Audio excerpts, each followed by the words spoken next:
નમસ્કાર મિત્રો, સ્વાગત છે તમારું અમારી YouTube ચેનલમાં। તો મિત્રો આજના વિડીયોમાં આપણે વાત કરીશું જે આધાર ઓપરેટરની ભરતી જાહેર કરવામાં આવેલી છે તેના વિશે, ભરતી વિશે તમામ માહિતી એક જ વિડીયોમાં મેળવીએ તે પહેલા વિડીયો ગમે તો લાઈક ને શેર કરી દેજો, ચેનલમાં નવા હોય તો ચેનલને સબસ્ક્રાઇબ કરી દેજો।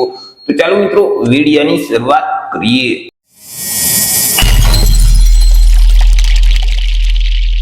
તો મિત્રો આજે ભરતી છે તે CSC એટલે કે કોમન સર્વિસ સેન્ટર દ્વારા બહાર પાડવામાં આવેલી છે। ભારત સરકાર દ્વારા દેશભરમાં ગુજરાત સહિત અલગ અલગ રાજ્યમાં આધાર ઓપરેટર એટલે કે આધાર સુપરવાઇઝરની જે જગ્યાઓ છે તે જગ્યાઓ ભરવા માટે લાયકાત ધરાવતા ઉમેદવાર પાસેથી ઓનલાઈન અરજી ફોર્મ મંગાવી અને ભરતી પ્રક્રિયા છે તે શરૂ કરવામાં આવેલી છે। તો સૌથી પહેલા આપણે વાત કરી લઈશું કંઈક અગત્યની તારીખ વિશે।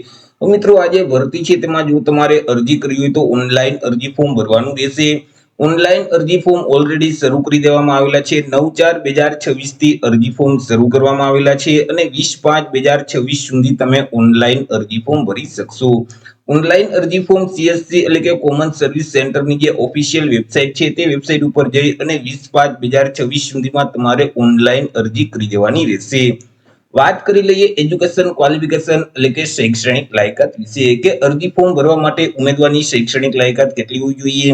તો કે ઉમેદવારોએ કોઈ પણ સરકાર માન્ય બોર્ડમાંથી ધોરણ 12 ની પરીક્ષા છે તે પાસ કરેલ હોવી જોઈએ। જે ઉમેદવારોએ ધોરણ 12 ની પરીક્ષા પાસ કરેલ છે તે ઉમેદવાર અરજી કરી શકશે, અથવા તો ઉમેદવારોએ કોઈ પણ સરકાર માન્ય બોર્ડમાંથી ધોરણ 10 ની પરીક્ષા પાસ કર્યા પછી 2 વર્ષનો ITI માંથી કોઈ પણ કોર્સ પાસ કરેલ હશે અને ઉમેદવાર પાસે ધોરણ 12 પાસ સમકક્ષનું સર્ટિફિકેટ હશે તો પણ તે અરજી ફોર્મ છે તે ભરી શકશે, અથવા તો ઉમેદવારોએ કોઈ પણ સરકાર માન્ય બોર્ડમાંથી ધોરણ 10 ની પરીક્ષા પાસ કર્યા પછી 3 વર્ષનો પોલિટેકનિકલ ડિપ્લોમાનો કોર્સ પાસ કરેલ હશે તો પણ આ ભરતીમાં ઉમેદવાર અરજી કરી શકશે।